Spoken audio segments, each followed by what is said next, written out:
लोकसभा चुनाव को जीतने के लिए बीजेपी कोई कसर नहीं छोड़ना चाहती है और यही वजह है कि चुनाव प्रचार के लिए बीजेपी ने अपने सभी दिग्गज नेताओं को झोंक दिया है।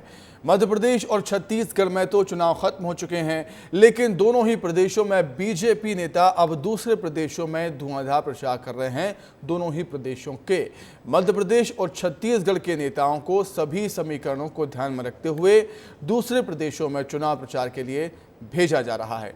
देखें रिपोर्ट। मध्य प्रदेश और छत्तीसगढ़ में लोकसभा चुनाव खत्म होने के बाद प्रदेश के दिग्गजों ने दूसरे राज्यों की जिम्मेदारी संभाल ली है। दोनों प्रदेशों के दिग्गज नेताओं की डिमांड दूसरे राज्यों में बढ़ गई है। बीजेपी की ओर से एमपी के सीएम डॉक्टर मोहन यादव और पूर्व मुख्यमंत्री शिवराज सिंह चौहान दूसरे राज्यों के दौरे पर हैं। वहीं अब बीजेपी के प्रदेश अध्यक्ष विष्णु दत्त शर्मा और खजुराहो सांसद झारखंड में बीजेपी के लिए चुनावी प्रचार करेंगे। इसके अलावा छत्तीसगढ़ के सीएम विष्णुदेव साय भी झारखंड दौरे पर हैं।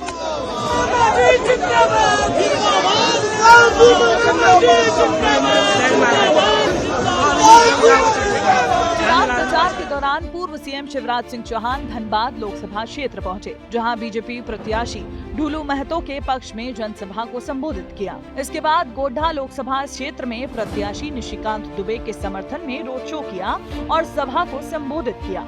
फिर शिवराज सिंह चौहान रांची लोकसभा सीट से प्रत्याशी संजय सेठ के पक्ष में आयोजित युवा सम्मेलन में युवाओं से संवाद करने पहुंचे। शिवराज सिंह चौहान अपने अलग अंदाज को लेकर जाने जाते हैं। यही अंदाज उनका झारखंड दौरे पर रांची में देखने को मिला। यहाँ तो नोटों के पहाड़ निकल रहे हैं। लूट लिया इनने पूरे झारखंड को, तबाह और बर्बाद कर दिया। जनता का धन लूटा है। सांसद के यहाँ 350 करोड़ रुपया मंत्री के यहाँ निकल रहे हैं, अफसरों के यहाँ निकल रहे हैं। कलंकित किया है इनने झारखंड को, कलंकित। अब अफसर और नेता सब जेल में है। झारखंड की जनता गुस्से में है कि झारखंड के नाम को इन्होंने बदनाम किया और जनता का धन लूटा। वो छोड़ेगी नहीं। चुनाव में ऐसा सबक सिखाएगी कि ये गठबंधन इसके बाद कहीं दिखाई नहीं देगा। बात करें बीजेपी प्रदेश अध्यक्ष विष्णु दत्त शर्मा की, जो कि झारखंड के गोड्डा लोकसभा क्षेत्र और उसके आसपास के जिलों में चुनाव प्रचार की कमान संभालेंगे। 24 मई से 30 मई तक वे झारखंड में चुनावी प्रचार करेंगे। ये क्षेत्र शिबू सोरेन के प्रभाव का क्षेत्र माना जाता है। वीडी शर्मा देवघर, दुमका, गोड्डा में बीजेपी प्रत्याशी के समर्थन में न सिर्फ सभा करेंगे, बल्कि बूथ मैनेजमेंट की भी कमान संभालेंगे। बीजेपी प्रदेश अध्यक्ष विष्णु दत्त शर्मा संगठन को मजबूत करने में माहिर माने जाते हैं। मध्य प्रदेश के बूथ मैनेजमेंट को पूरे देश भर में ख्याति मिली थी। उसी के दम पर मध्य प्रदेश में विधानसभा चुनाव में बीजेपी ने ऐतिहासिक जीत हासिल की थी। प्रदेश अध्यक्ष विष्णु दत्त शर्मा झारखंड में बतौर संगठन मंत्री और विद्यार्थी परिषद में काम कर चुके हैं। इधर छत्तीसगढ़ के मुख्यमंत्री विष्णुदेव साय अब तक उड़ीसा में चुनावी प्रचार में जुटे थे और अब वे झारखंड के जमशेदपुर पहुंच गए हैं। मध्य प्रदेश और छत्तीसगढ़ की जिम्मेदारियां संभालने के बाद अब सभी नेताओं का फोकस झारखंड पर है। झारखंड में तीसरे फेज के चुनाव के लिए 25 मई को 4 सीटों पर मतदान होना है। इसमें धनबाद, जमशेदपुर और गिरिडीह के अलावा रांची सीट शामिल है। ऐसे में अब एमपी और छत्तीसगढ़ के दिग्गज नेताओं का झारखंड पर फोकस है। देखने वाली बात होगी इन दिग्गज नेताओं के दौरे झारखंड में बीजेपी को कितना फायदा पहुँचाते हैं। ब्यूरो रिपोर्ट, विस्तार न्यूज। तो लोकसभा का चुनाव 5वें चरण के बाद अब अपने मूल मुद्दे यानी कि जातिवाद पर आ ही गया। राहुल ने एक सभा में अपने अनुभव से बताया कि पूरा सिस्टम ही निचली जातियों का विरोधी है।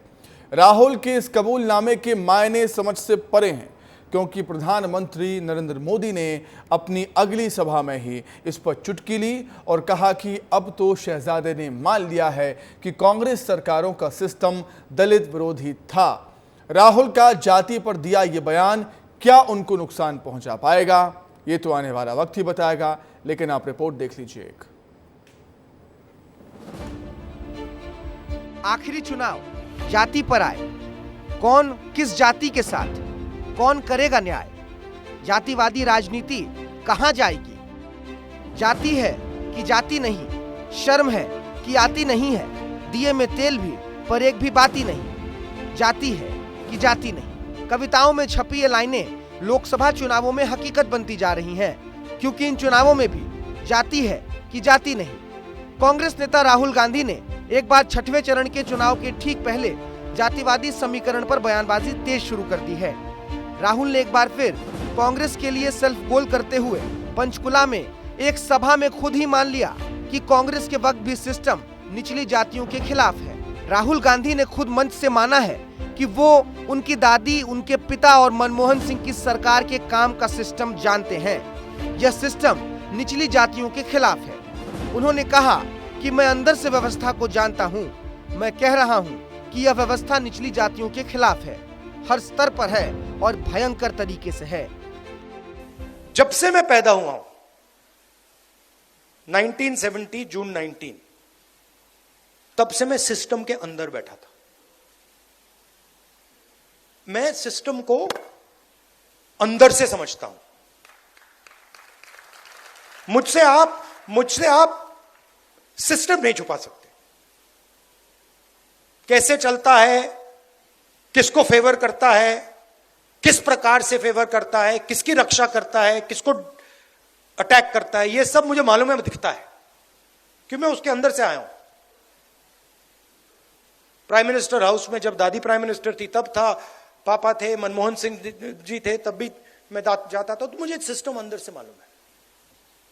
और मैं आपको कह रहा हूं, system is aligned against lower caste. लेकिन सवाल यह है कि अपने परिवार और अपनी पार्टी के बनाए सिस्टम को खारिज करने की बात करने वाले राहुल का यह रूप क्या कांग्रेस के लिए इन चुनावों में फायदेमंद है?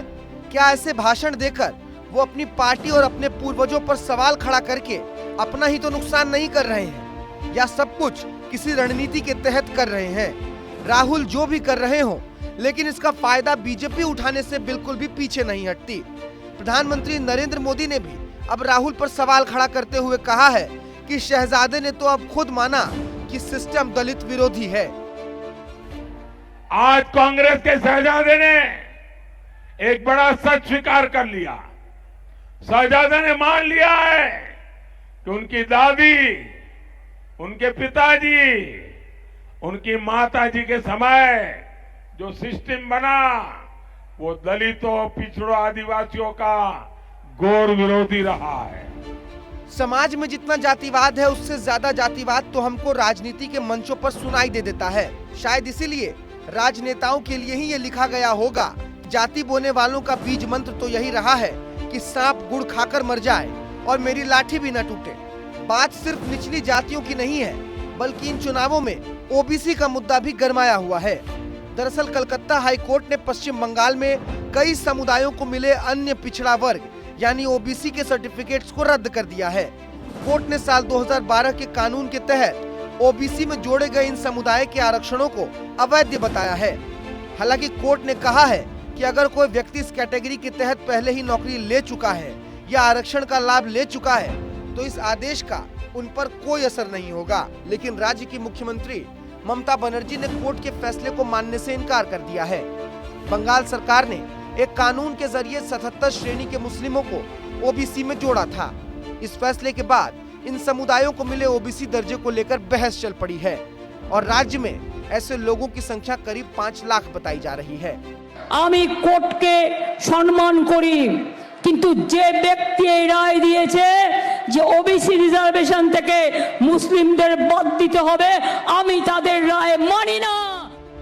हालांकि अब बीजेपी बंगाल हाईकोर्ट के फैसले का स्वागत कर रही है।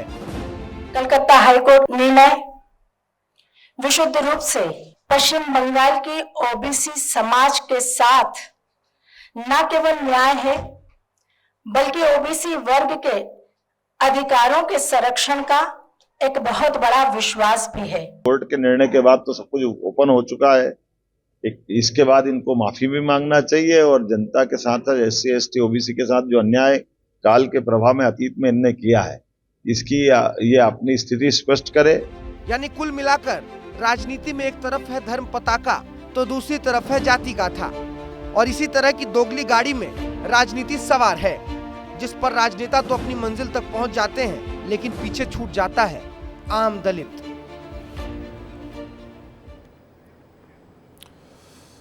आगे बढ़ते हैं और अब बात होगी स्वाति मालीवाल की। आखिर स्वाति मालीवाल ने अपनी चुप्पी तोड़ ही दी।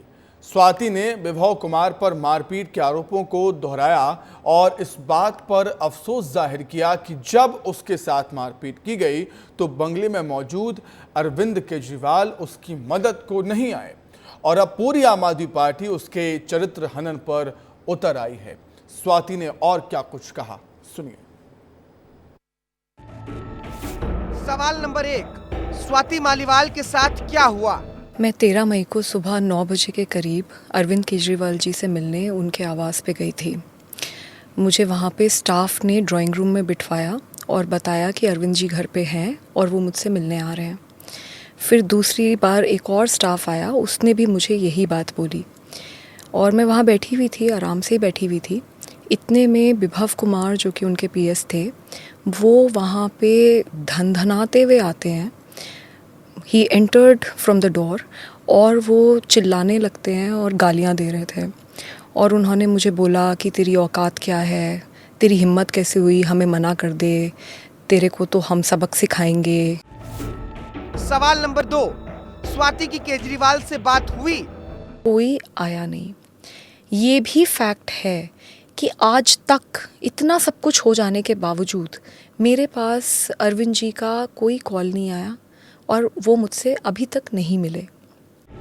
सवाल नंबर 3, स्वाति मालीवाल विभव को कब से जानती हैं? I know him since 2006 only. Arvind Kejriwal ji के सबसे बड़े राजदार और सबसे करीबी आदमी इस वक्त विभव कुमार हैं। पूरी पार्टी में मैसेज है कि अगर विभव नाराज हो गया आपसे तो फिर आप खत्म हो पार्टी में। सवाल नंबर 4, पहले किस किस की पिटाई हुई है? प्रशांत भूषण जी और शांति भूषण जी को भी इसी तरीके से एक मॉब के द्वारा धक्के मार के निकलवाया गया था। हम सब ने देखा था कि अभी कुछ दिन पहले एक चीफ सेक्रेटरी को भी ड्राइंग रूम में ही पीटने का एक बहुत गंभीर आरोप लगा था। सवाल नंबर 5, चोट की सच्चाई आखिर क्या है? दुख इस बात का है कि दिल्ली की महिला मंत्री ये कहती हैं कि देखो इसके तो कपड़े नहीं फटे, देखो इसके तो सर नहीं फूटा, तो बस अब इसी की कसर रह गई थी, वो भी करवा देते। And on top of it, मैंने कब एफआईआर में कह दिया कि मेरे कपड़े फट गए? मैंने कब एफआईआर में कहा कि मेरा सर फट गया जी, मैं खूनम खून हो गई? एग्जैक्टली जो मेरे साथ हुआ है, वर्ड टू वर्ड बिल्कुल मैंने वही लिखा है। सवाल नंबर 6, आखिर इतनी देर से शिकायत क्यों की? उसी वक्त मेरे पास मीडिया के बहुत सारे कॉल्स आने लग गए। जैसे ही मैंने मीडिया के कॉल्स देखे मैं घबरा गई, क्योंकि मुझे इस बात की डर लगा कि इलेक्शन का टाइम है and I don't want to politicize what happened to me. So at that moment I decided that I will leave. सवाल नंबर 7, क्या स्वाति मालीवाल बीजेपी की एजेंट है? ये बोला जा रहा है कि बीजेपी ने मेरे को डराया कि मेरे खिलाफ जो केस है उसमें वो पता नहीं क्या कर देंगे। ऐसा तो महिला मंत्री बोल रही हैं आतिशी। और आप ये देखिए कि वो केस क्या है। वो 2016 में मेरे खिलाफ केस फाइल किया गया है, बिल्कुल फर्जी केस है, उस केस में कोई मेरिट नहीं है। उसके बाद 2017 में चार्जशीट भी हो गई है। मैं कभी उस केस में अरेस्ट भी नहीं हुई और मैं अरेस्ट हो भी नहीं सकती क्योंकि चार्जशीट फाइल हो चुकी है। सवाल नंबर 8, क्या स्वाति को डराया गया? मेरे सारे दोस्तों को कॉल कर करके बोला जा रहा है इसकी कोई पर्सनल वीडियो दो, इसकी कोई पर्सनल फ़ोटो दो, डांस करते हुए वीडियो दो, कुछ भी दो, कुछ भी निकालो। यूएस गई थी तो यूएस में जहाँ पे आम आदमी पार्टी वॉलंटियर्स के साथ रुकी, उनको फोर्स कर करके प्रेशराइज करा जा रहा है कि कोई तो वीडियो निकाल के दो, कुछ तो दो। सवाल नंबर 9, क्या स्वाति से राज्यसभा की सीट मांगी गई? अब चाहे दुनिया की कोई शक्ति लग जाए, मैं किसी भी हाल में रिज़ाइन नहीं करूँगी। मुझे पता चल रहा है, मुझे बताया जा रहा है कि इसी वजह से मुझे कैरेक्टर असैसिनेशन करा जा रहा है, विक्टिम शेमिंग करी जा रही है। मैं बिल्कुल रिज़ाइन नहीं करूँगी। I am the youngest woman parliamentarian in the parliament right now. तो कई सारे खुलासे, कई बड़ी बातें स्वाति मालीवाल ने कही हैं। आगे बढ़ते हैं। आप मध्य प्रदेश के मुखिया डॉक्टर मोहन यादव लगातार चुनाव प्रचार में लगे हुए हैं। बीजेपी ने एमपी के मोहन को यूपी के चुनावी दंगल में उतार दिया है और बीजेपी का सारा जोर 6वें और 7वें चरण में होने वाली पूर्वांचल की 27 सीटों पर है। कैसे बीजेपी मोहन यादव के जरिए यादव वोट बैंक को साध रही है, समझने के लिए रिपोर्ट देखें। भारत में लोकसभा चुनाव जारी है और अब इस चुनाव के बीच रावण लंका से लेकर पीओके तक की एंट्री हो चुकी है। इससे पहले लोकसभा चुनावों में ऐसी बयानबाजियां देखने को मिली हैं, लेकिन तब मैदान में सिर्फ केंद्र के बड़े बड़े नेता हुआ करते थे। लेकिन इस बार मध्य प्रदेश के सीएम डॉक्टर मोहन यादव भी अब बीजेपी के टीम के कोर सदस्य बन गए हैं। मध्य प्रदेश के मुखिया डॉक्टर मोहन यादव गुरुवार को यूपी के आजमगढ़ में थे, जहां वो भोजपुरी फिल्मों के सुपरस्टार दिनेश लाल यादव निरहुआ के लिए चुनाव प्रचार कर रहे थे। यूपी के आजमगढ़ में मोहन यादव के धुआंधार चुनाव प्रचार ने विपक्ष की टेंशन बढ़ा दी है, क्योंकि एमपी के मुखिया मोहन यादव पूर्वांचल के यादव वोट बैंक पर असर डाल सकते हैं। मोहन यादव के पूर्वांचल दौरे से यूपी की किन किन सीटों पर असर पड़ सकता है, एक बार जरा उस पर भी नजर डाल लेते हैं। पूर्वांचल पर बीजेपी की नजर है और ऐसे में यूपी में करीब 40% ओबीसी आबादी भी है, 10% आबादी यादव आबादी है। छठे और सातवें चरण में पूर्वांचल की 27 सीटों पर बीजेपी की नजर है और डॉक्टर मोहन यादव के जरिए समाजवादी पार्टी के गढ़ में बीजेपी सेंधमारी करने की कोशिश कर रही है। आजमगढ़ में सीएम डॉक्टर मोहन यादव ने विपक्ष पर जमकर प्रहार किया और सपा के साथ बंगाल की ममता बनर्जी पर भी निशाना साधा। ओबीसी के मुद्दे को लेकर भी सीएम मोहन यादव ममता बनर्जी पर जमकर बरसे। ममता बनर्जी द्वारा जिस प्रकार से राजनीतिक तुष्टीकरण के आधार पर SC ST OBC का 5 लाख से ज्यादा लोगों को आरक्षण इस वर्ग का से काट करके मुस्लिम वर्ग को दिया है, तो सुप्रीम हाईकोर्ट ने फैसला, माननीय न्यायालय ने फैसला दिया है कि ये इनसे वापस लेकर के इनका हक ST ST और OBC को देना चाहिए। यूपी के चुनावी रण में सीएम योगी आदित्यनाथ के साथ मध्य प्रदेश के सीएम ने जिम्मा संभाला हुआ है और अब देखना दिलचस्प होगा कि दो राज्यों के सीएम की ये जोड़ी लोकसभा चुनाव में क्या कुछ कमाल कर पाती है। ब्यूरो रिपोर्ट, विस्तार न्यूज। उधर जशपुर में नशे को रोकने के लिए अभियान चलाया जा रहा है। जशपुर पुलिस और स्वास्थ्य विभाग की टीम संयुक्त रूप से नशे के खिलाफ अभियान चला रही है और लोगों को नशे से दूर करने के लिए तरह तरह के प्रयास हो रहे हैं। पूरी खबर समझिए विस्तार से। आपने सार्वजनिक जगहों पर कई बार ये चेतावनी देखी होगी, जिसमें लिखा होता है कि यहाँ धूम्रपान करना मना है। इस चेतावनी को जशपुर में अगर किसी ने गंभीरता से नहीं लिया तो उस पर कोटपा एक्ट के तहत कार्रवाई की जाएगी। जशपुर पुलिस और स्वास्थ्य विभाग की टीम संयुक्त रूप से नशे के खिलाफ अभियान जो चला रही है, इस अभियान के मुताबिक टीम अगले 1 हफ्ते तक घूम घूम कर लोगों को नशे के विरुद्ध बने नियमों के प्रति जागरूक करेगी। जशपुर के पुलिस अधीक्षक और CMHO नशे के दुष्परिणामों के बारे में चौक चौराहों पर विस्तार से बता रहे हैं।